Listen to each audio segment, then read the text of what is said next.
Hi guys, welcome to another Learn Electronics Repair video. I recently made a video regards milliohm or micro-ohm meters and the use in tracing short circuits, and I tried two meters. I'm pretty sure a lot of you saw this video. I will link it from this one. So I bought two milliohm meters, which actually would read down to 10 micro-ohms, both the same resolution. One was €75 approximately, and the other was €37 approximately. And the more expensive one proved to be very, very efficient at finding short circuits. But the cheaper one was not very stable. It had the same resolution, but it didn't have the stability, so it couldn't give you a good reading. And I couldn't recommend that meter. That was the YR2050. The Vici 480C Plus, the other one I thoroughly recommended. So I thought today I'd try a little experiment to see if I can effectively make something that's better than the YR2050 was for almost nothing. So first of all, let's have a look at the circuit board I used to test the other meters. So this is a scrap graphics card, and I've actually soldered onto this a short circuit. So you can see here there's three banks of capacitors. These three banks are all in parallel. The other ones are in parallel, but not in parallel with these. So you can see here I've actually put a short circuit, yeah. And I was tracing this with the milliohm micro-ohm meters. I can find it quite clearly. So I just want to show you how to do this on, like less than €1, yeah. Almost nothing. In fact, you can probably find the salvage parts for this, and you literally do it for nothing. So this is a multimeter, the Aneng AN888. So if I put this onto resistance range, and I'll put the light on so you can see it, yeah, and we'll set it to manual ranging on ohms. Let's see then if our multimeter can also find the short circuit. So first of all, let's see if we can determine which column it's on. So we'll go across the first one and see what we read. We read 0.1, it's just settling down, let it settle. Okay, 0.10. What's this column read? This is the one that actually has the short circuit on it, and yet it's reading 0.16. So it's not even finding the column. Let's go to the third one.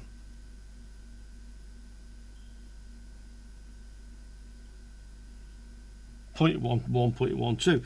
So this meter actually will not find the column with the short circuit on. In fact, it actually reads a little bit higher. So let me explain why it's actually reading higher on the column with the short circuit and how we can actually improve this. So we just find some paper, yeah, okay, and I'll zoom the camera out a little bit. One moment. When you use a multimeter to measure a resistor or a short circuit, basically your multimeter sends a current through the resistor. So from your meter probes, you are connecting across to the short circuit device or resistor, okay, and between your probes is the resistance, yeah, and you are measuring this resistor. So your meter sends a current through the resistor, okay, and it also measures the voltage across the resistor. And Ohm's law, VIR in the triangle, as I always show you, okay, R equals V over I equals V over R, V equals I times R. Remember that one, and you'll always be able to do Ohm's law. So the resistance is V over I, yeah. So the meter knows the amount of current that's going through the resistor. It knows it's sending it, so it knows exactly how much current is flowing.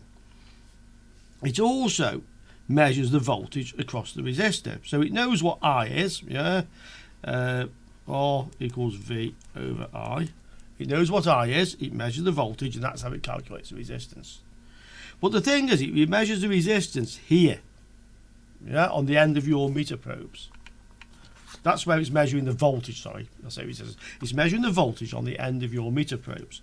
And your meter probes will have some resistance. So the meter, although it knows how much current's flowing, it doesn't actually know how much voltage drop is in these wires. And the more current that's flowing through them, the more voltage drop there will be. So when you measure the voltage here, it can't work out an accurate result. It can't work out what the actual resistance is accurately because it can't compensate for the voltage drop in the wires. And in fact, when you get to very low resistances, short circuit is very low resistance, almost zero. When you get to very low resistances, the resistance of the wires can be more than the resistance of the near short circuit or short circuit. So more current flows down through here into the lower resistance, which gives more voltage drop. And I suspect that's why this meter on the column of capacitors where the short actually is reading slightly higher, because the effect of the resistance of the wires becomes more pronounced as you increase the current. So that's why the meter can't read low value resistors. Now there's a way around this, and this is called a Kelvin probe, and this is what those other milliohm and microohm meters are actually using. So the way these work, and I did briefly explain this on the previous video, but I'll do it again. So here's the meter, yeah, and it has 4 connections, yeah. Minus current, plus current, minus I plus I, yeah, plus volts, minus volts. Now what happens is now the meter sends the current through the current wires into the resistor that you were testing, the short, or near short. The voltage is actually sensed on these wires, which come to the same place. Yeah. So what's happening now is the current's flowing down through this circuit around here, but the voltage where it's measuring, the impedance, the input of this is probably like 10 megaohms. So the current that flows through this circuit, V plus to V minus, is almost zero. It isn't zero, but it's so close to zero that the voltage drop down these leads is no longer relevant. Yeah, it's no longer a factor. And that's why with the 4 wires it can measure exactly the voltage there and there, not the voltage it sees here and here on your 2 wires. So that's how those meters are working, yeah, and that's how they're actually doing it. So given this, I came to the idea we could use a very simple circuit and emulate this using a multimeter. So the circuit I want to use is using a device called LM317, which is a voltage regulator, 1 amp I believe, or 1.5 amp voltage regulator. I think it's 1.5 amp. It doesn't matter. Yeah. And we can use an LM317 to make a circuit called a constant current generator. And to do that, we just need the LM317 and a resistor. Now let me just show you how that works. This is an LM317, and it has 3 pins on it. So I'll just draw it for you. Okay, 3 pins, 1, 2, 3. Yeah. This pin is called adjust, ADJ. Yeah. This pin is the out, and this pin is the in. So you feed the voltage in here, the voltage comes out here. Yeah, that's how it actually works, and that's this way up as I'm showing you. So we can use this as a voltage regulator, but we can also use it as a constant current generator. And the way we do that is we feed the volts into in. Yeah, I'm actually going to use 4.5 volts, and the reason being is because that's the voltage that the Vici, the one we tried the other day, this one, that's the voltage this actually outputs. I can measure the voltage coming out of this, and I can say it's 4.5 volts. So I'm going to use the same, 4.5 volts. This is out, and we connect a resistor from here to the adjust pin, ADJ. Yeah, that's it. Oops, sorry guys, I'm just interrupting my own video here because I made a mistake. So I'm going to draw this circuit again. So continue from where we just were. We've got 4.5 volts coming in. We've got the adjust and the out pin. And the resistor we connect is between out and ADJ. Yeah? And I'm going to use a 22 ohm resistor. This resistor will give us an output current of actually 57 milliamps.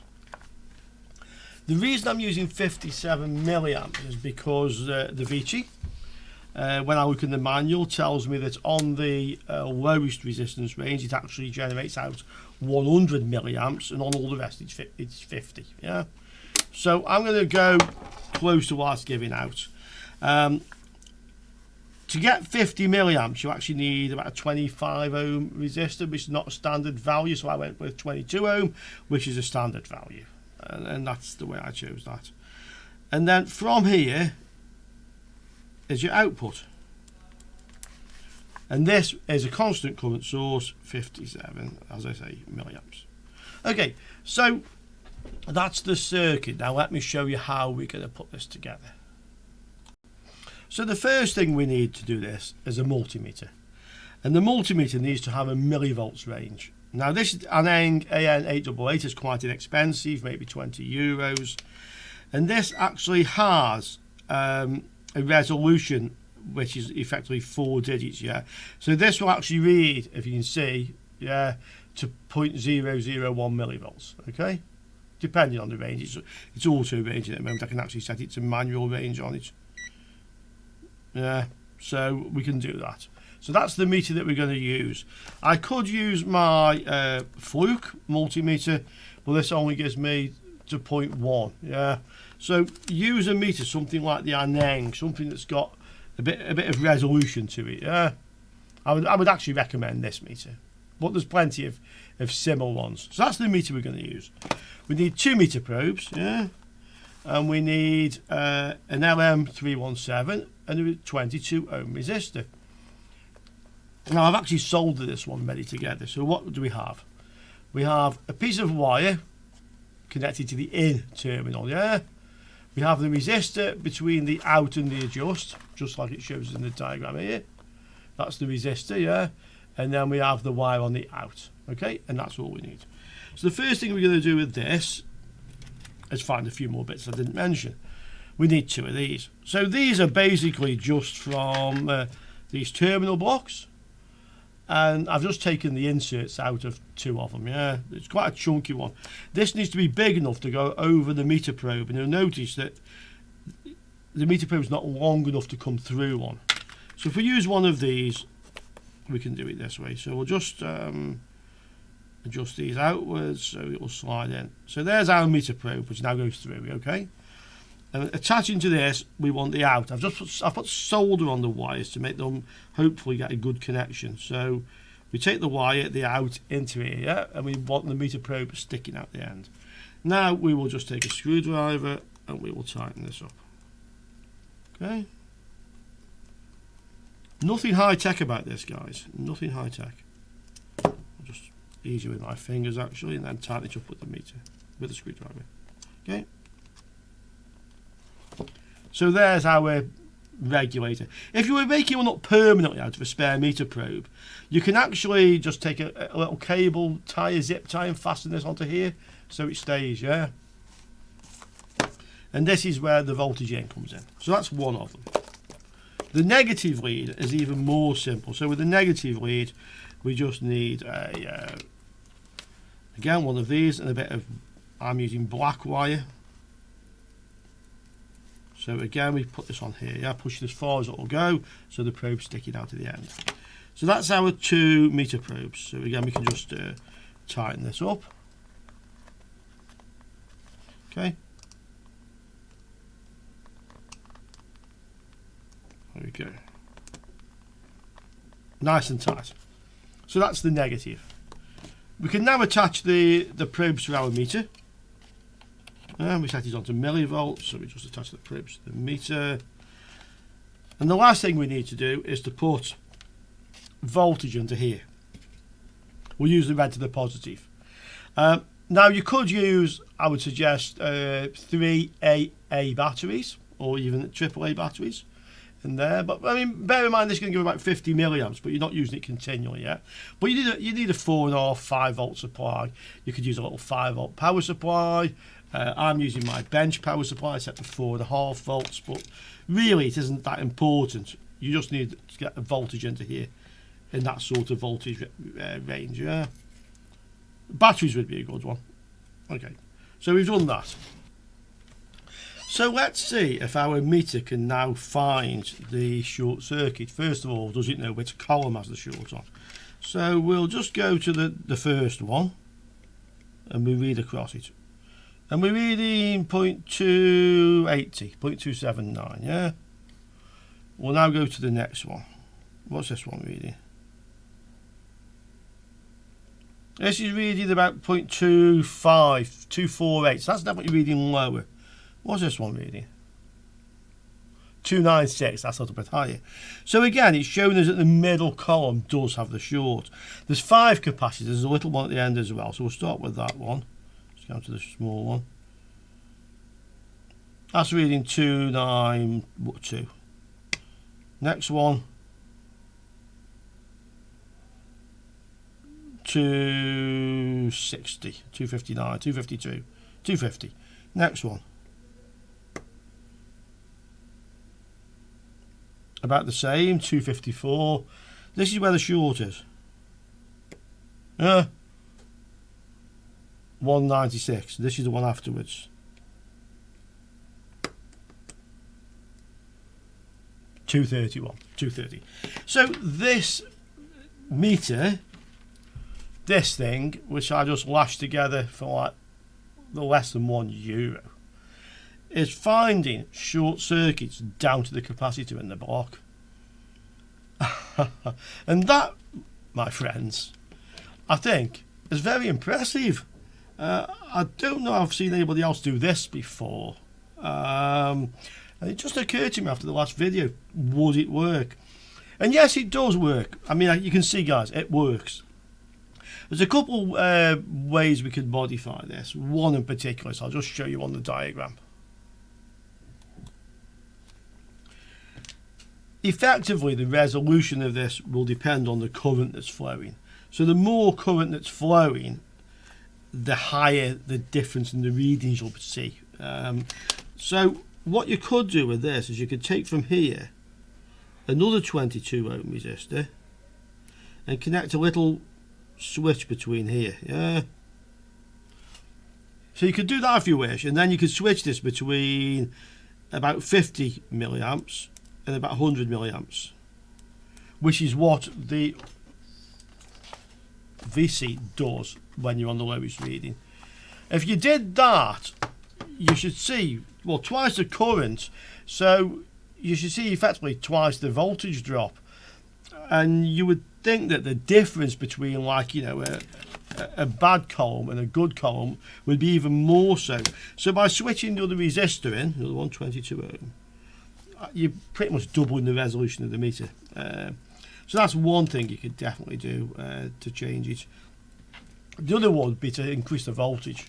But I've set this deliberately to the voltage that this has. Now, you might think, well, if this has got 4.5 volts on, if you like stick it onto like something that's got V-core or some device that only works at like 0.9 volt, you might damage it. And I'd be interested to know what people think, but I don't believe that's the case, because if you connect this to something like a V-core for a processor or a GPU probably draws 60 amps to several hundred of amps for a high-powered one. So you sending 50 milliamps down here, the voltage here will instantly drop.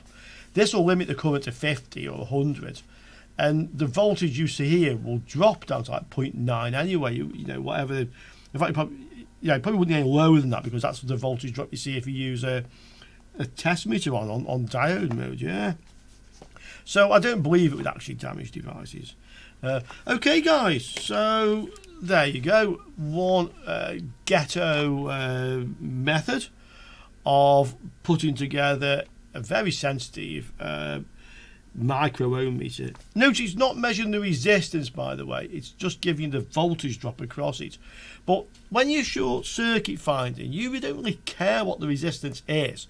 All you want to know is where is the lowest resistance, and this, without a doubt, will tell you. Okay, guys, I hope you enjoyed that short video, and I'll see you all soon on the next one. Adios, amigos.